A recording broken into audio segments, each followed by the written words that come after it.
welcome to Lesson 7. It's Professor Thomas. We are going over homework assignment number 1, prefixes. Let's go ahead and do a quick review as we normally do for all of the 7 lessons we've gone through so far. Number 1, we talked about topic sentences. Basically, in a nutshell, topic sentence is going to be the big picture for that particular paragraph. Below, we're going to have some fun facts or details that are going to support that idea. The details below are going to support that personal opinion. Did you hear what I just said? Topic sentences are going to feel like a personal opinion. Lesson number 2, we talked about the Scooby-Doo rule. Scooby-Doo rule says they're going to use different vocabulary words basically to say the same thing that you're going to go over in the nouns and the verbs, things you're going to see in your topic sentence or personal opinion at the top of the paragraph. Lesson number 3, we talked about the good stinky rule. The good stinky rule says when we're learning vocabulary words and understanding where and how the author is making the argument, we can pay attention to words that have a positive flavor and a negative flavor. That means words that are good, we simply circle or underline, and then above we just throw a plus or a minus above or below them. Number 4, we talked about the author's timeline. The author's timeline is a continuum.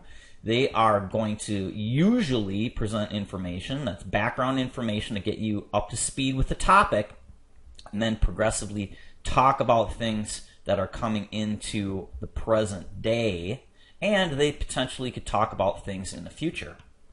Author's timeline. Why is this important? It is important because once you understand where you are in the timeline, you can try and predict where the author is going to go in the argument. Remember, when you try and predict where the author is going, you feel like you understand what's going. It's going to keep you more attentive. You're going to pay more attention, and you're going to remember things more. On to number 5. Number 5, we talked about cultural coding. Cultural coding is basically taking information that you already know, applying it into passage that you're reading, so it becomes a little bit more interesting. Then you can take this information from the passage, add it to what you already know, and then you're going to know more. That's how you get smart. Adding information to current information that you already know. Learning new things. Or adding to your repertoire, as an adult would say. Cultural coding. Number 6, we talked about structural clues are like road signs that tell you where to go. If you see the word for example, you know that what comes after for example is going to be an example of what you just said previously. If, for example, you had said a topic sentence before, then you know that there's going to be a detail to support that topic sentence afterwards. Basically, once you find these words, quickly just put a circle around them and use them as road maps. Now we're in lesson number 7. We're getting into the guts of the program, prefixes. We're going to have to deal with switching nouns and verbs around, and you're going to have to know vocabulary for the ACT, for the MCA, school tests, and for tests that your teachers give. They love to give you vocabulary words. So prefixes are going to help you understand how to basically just break the word down. In the prefix lesson, we talked about the 3 components here, and we went over 2 of them. So the first one we're going to talk about real quick here, just a review, is the root word. The root word is the base inside here. The prefix is going to be what's on the front, and then the suffix is going to be at the end. We're not really going to talk about suffix in this program, but we will talk about prefix. Prefixes is something that we learned when we went into the last lesson here. So we are going to use this passage to deal with the prefix lesson. Basically what I did here was I picked a topic that is fairly obscure, and then I went ahead and I wrote a passage, and then I replaced words with words that have prefixes, and then we're going to try and understand what that word means based upon the prefix. So that's what we did. Let's go ahead and first of all take a look at this passage and then start going through the questions here. The passage is called Island Homes. The topic sentence here says, for hundreds of years, the Euro Indians of Peru relied on the toro, a plant totoro, to procure many things. So we have the main subject is the Indians, and then they have this plant that they are relying upon. That's our topic sentence. We're going to have to talk about the Indians, and we're going to have to talk about the plant and what the plant does for the Indians in the passage.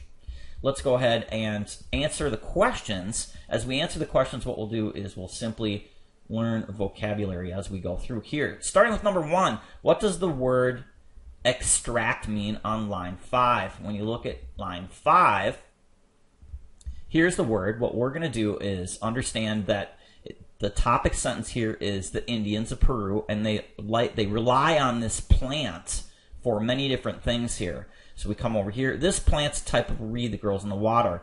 They depend on it, depend and rely, Scooby-Doo, you see that? For a source of food, building material, color, extract. So they use it as food, building material, and color. What would you color something? Why would you color that? Color, extract, and fuel. So extract, we learned that the prefix EX means to take out.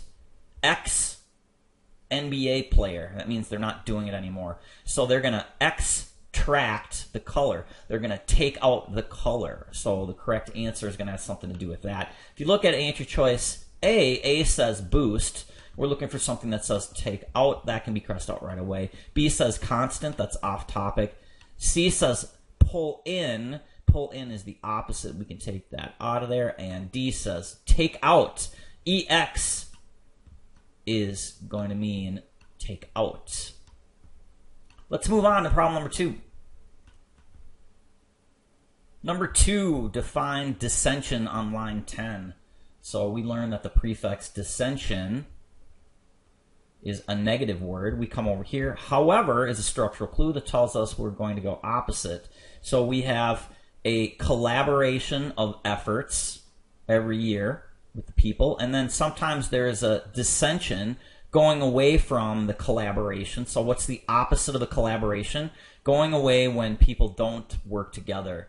Collaborate would suggest people working together, and here you're going away. So dis basically is going to mean going away from. It's going to be a negative word. So we're going to come over here and take a look at some things we could potentially write. It's negative word down here, and going away in the opposite direction. Let's move on to 3. 3, it says the word decompose on line 17. Decompose. We'll look at the sentence that we're going to find here. Decompose is right here. It says, furthermore, the Toroto plant decomposes in the water due to circulation. So it looks like the reed is going to break. And we have a structural clue that says furthermore. So breaking and then furthermore breaking, it's going to decompose. So it's going to break. It's going to do something beyond breaking. It's going to be a negative word. D is going to be a negative word that basically means like breaking down. Over here, our answer choice is basically going to say that. Break down, put a dot by that. Build up is opposite. Get that out of there. Stay constant and wash away. A, break down, decomposing. D, it's a negative thing. You're going to undo something. Decompose. Number 4, on line 2, the paragraph, the word procure has a prefix pro. What does the prefix pro suggest? And give a loose definition of pro. When you come over here, we're going to take a look at that word procure. We learn that the prefix pro is going to be a positive prefix, and it means it's moving forward. So procure, produce, professional, it's going to be moving forward. Procure. So they have relied on this plant to procure many things. Move forward and basically like make many things. Procure and produce, interchangeable pretty much here. So correct answer on that one is going to be pro, moving forward in a positive direction here. Rough general overview of pro. Let's go ahead and take a look at number 5. 5 says on line 12 paragraph of this paragraph, the word exert also means.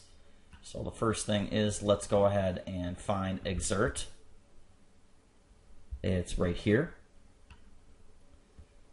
So it says, however, sometimes there's dissension between the older and younger males in the tribe because the younger boys have to physically exert themselves more. Physically do more than adults. Physically do more what? And we're talking about plants. How about planting or farming?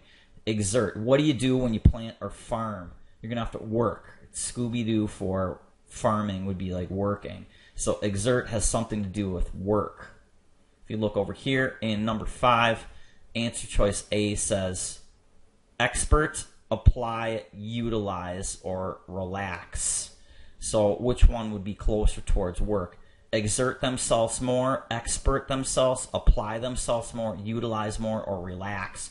We can cross out answer choices that are definitely wrong. Expert is wrong, and relax is opposite of what you do. Would you utilize more or apply more?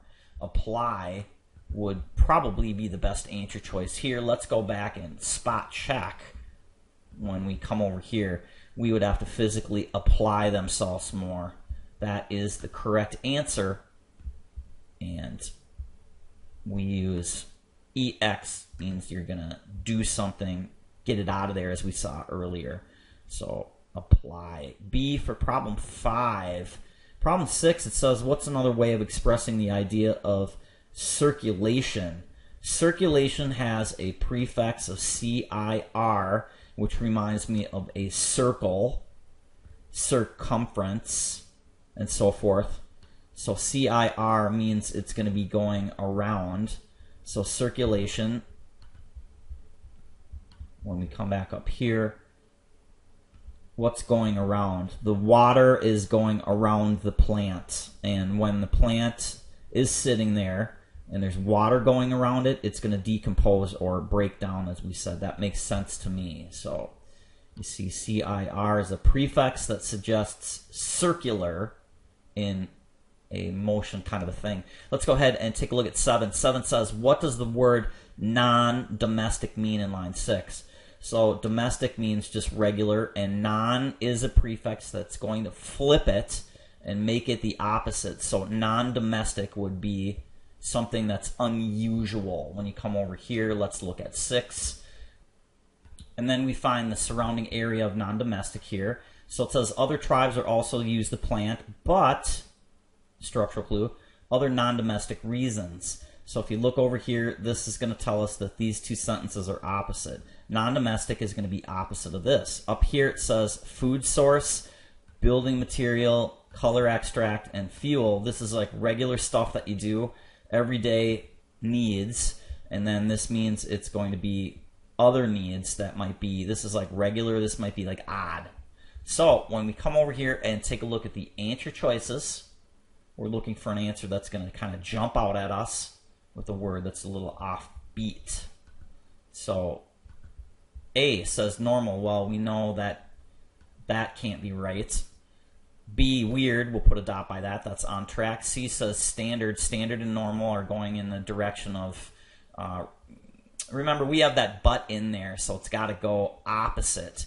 So standard and normal are going in the same direction, so that's not going to work as well. And then the other one says other.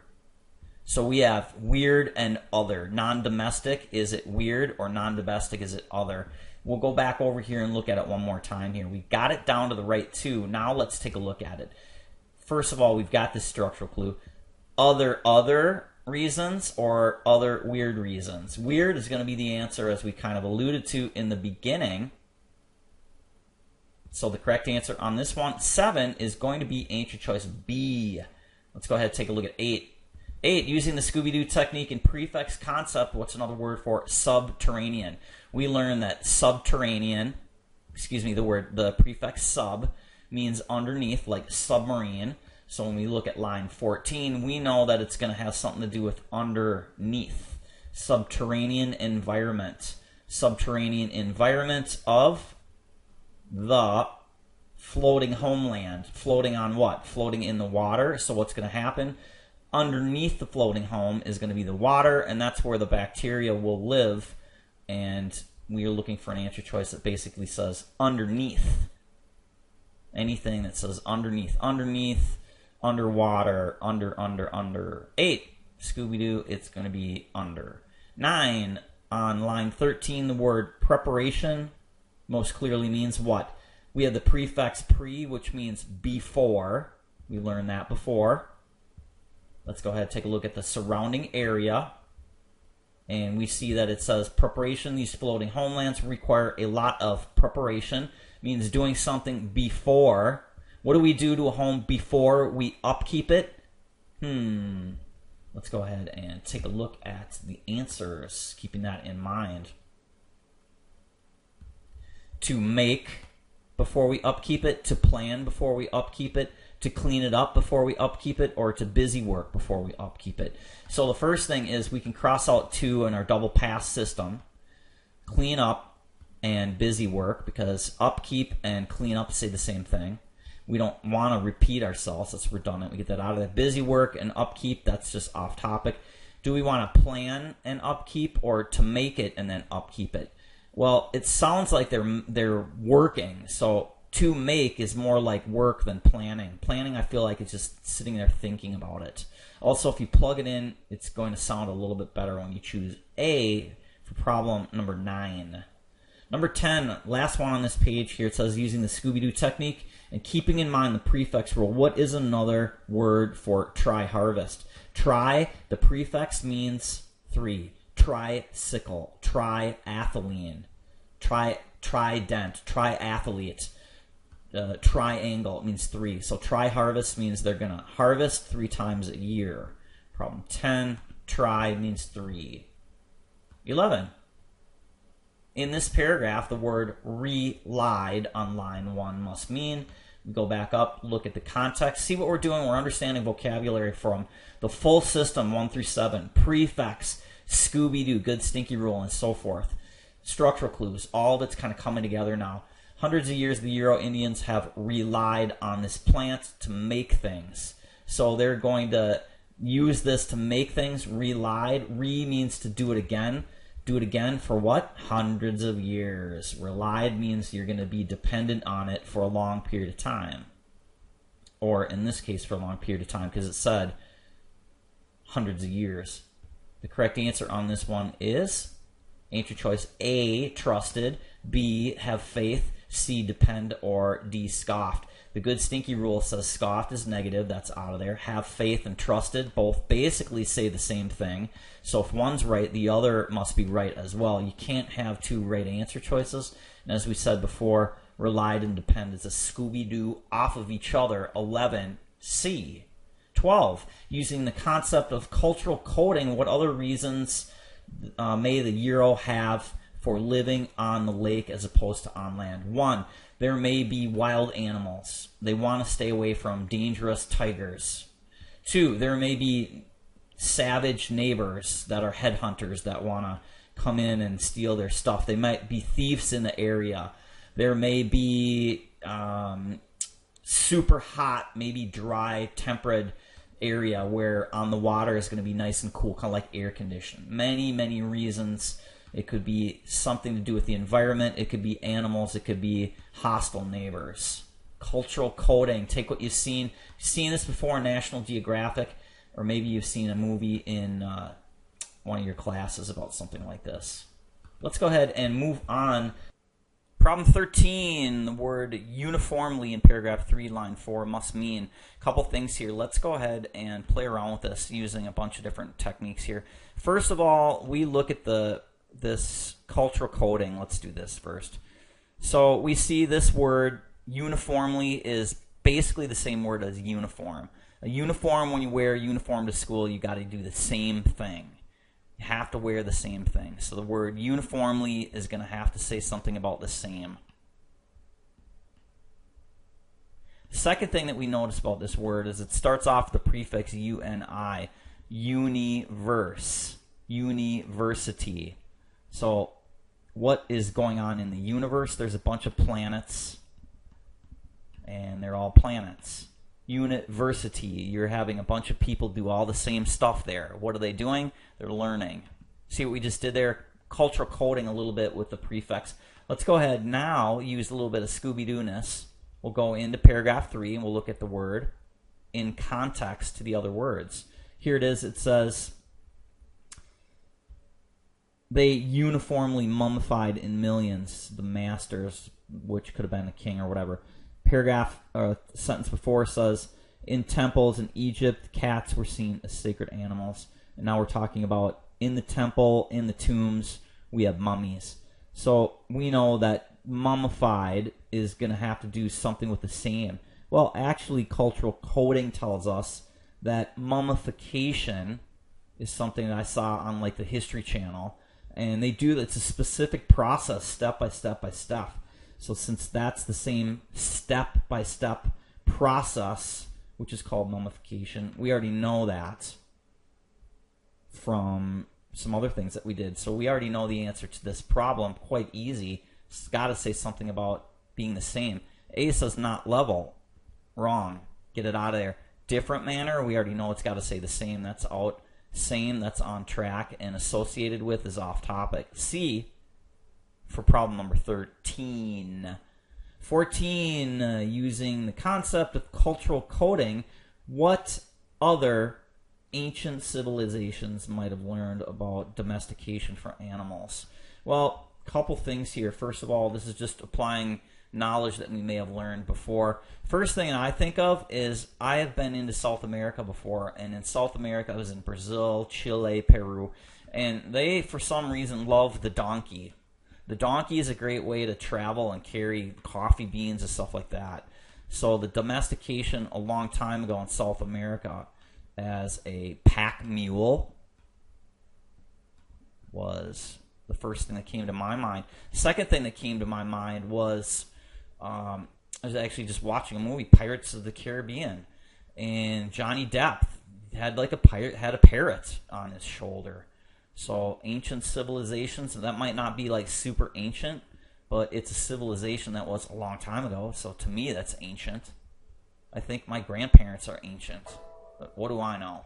So 14 is going to be donkey, a parrot. There might be a bunch of other ones in there. Horse, that might be one. You know, cowboys and Indians. Buffalo from the Great Plains of the Dakotas. That's another one as well. Let's go ahead, take a look at problem number 15. It's the structural clues problem here. And what we want to do is we want to try and search out the 4 structural clues that are in this particular passage. Let's go ahead, scroll on up and find them. In paragraph number 1, the first structural clue that my eyes see right away is the word for example. And for example is right there on line 2. That's the first one. We scroll on down, and later that probably could be considered a structural clue. However, I didn't count that one. We come back over here. If you're looking for extra credit. As a result, that's another one. We come down over here and scroll down a little bit further. Furthermore, that's the third one. And down over here is the word but. So those are the 4, and then later we saw that one probably could have been used as a structural clue as well. So remember, but is a contradictory one. This and this are going to be opposite. Structural clues that are opposite are called flag flip-floppers. We saw furthermore. You're going to further say the same thing basically. Later, this is going to be later information that you just saw earlier. For example, is going to be a detail to support your topic sentence, which you saw there. Let's go ahead and take a look at the next problem. Using the Scooby-Doo technique and keeping in mind the prefix rule, what is another word for post-Cenozoic era in paragraph 1, line 2? First of all, we already know the prefix post means after, and Cenozoic era is a time period. So after that time period, we go back, spot check our work by simply looking at the surrounding area. People have been adjunctly attached to domesticated pets since after the Cenozoic era. That makes sense to me. It means after. Let's go ahead and take a look at 17. Problem number 17, what does the word transcended mean on paragraph 1, line 4? First of all, trans. Trans means across. So if you've got a line here like this word, you're going to go across the line of words. Transcend. I know that from chemistry. Let's go ahead and take a look at the surrounding area, use a little bit of cultural coding and context. Later, animal domestication transcended from just dogs to, from to.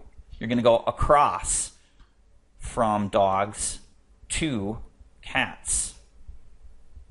Transcend. Let's go ahead and see which word best fits that specific scenario. A, you're going to go from just dogs, went further into cats. That works. Stay within dogs, stay within cats. That sounds weird. Confine from dogs just to cats. No, that's not what they're saying. Break out from dogs to cats. Both of those work. Let's go back, see which one's better. Went further or break out, and look at it from a contextual standpoint. Later, animal domestication broke out from dogs or went further. Well, you're going to expand. That's kind of what they're trying to say here. I like answer choice A. Says go beyond. 17, the correct answer here is going to be answer choice A. 18, scroll on down, get a better look. It says using the Scooby-Doo technique again and prefix. What's another word for the word reveal? We've seen this a gazillion times. It's the most popular prefix. Means to do it again. Veal. Let's take a look at paragraph 1, line 6. Reveal means to do something again. Veal or veil. And we find that right here. Here's our word. We read the surrounding area and that sentence. Macro images on the Egyptian pyramids reveal that by the time the civilizations were in prosperity, there were many different shapes and sizes of dogs. Reveal is going to do it again. It's going to show because of the images. Images, what do? They show. See how I kind of attached these words? I picked out key words, and that kind of helped me understand what the gist of the word is going to mean. So on this one, reveal means to like show or create an image. That would be another way of saying basically what you saw earlier.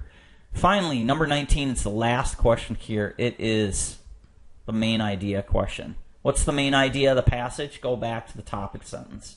Topic sentence says this: people have been attached to pets for a long time. So there's some kind of connection to the pets. What kind of pets, culture coding wise, can you assume? Dogs and cats. People have domesticated dogs and cats for a long time. Let's go ahead, take a look at the answer choices. The main idea, A says ancient dogs. Where's the cats part of it? That's out, too narrow. B says Egyptian cats. Where's the dogs part of it? That's too narrow. C says pets. I like that. From other countries. Maybe. Put a dot by it. And D says ancient domestication of animals. Cat and a dog are both animals. That's Scooby-Doo. Domestication. That's a key word. Keeping them. Attachment. And ancient, we talked about the timeline, remember? Old school, all that stuff about ancient Egypt. D is the better answer choice here for problem number 19. Kids, that's it for this particular lesson. We will see you in the last lesson. It is lesson number 8. Hang in there. We're almost done with the program. We'll see you in the next video. Bye for now.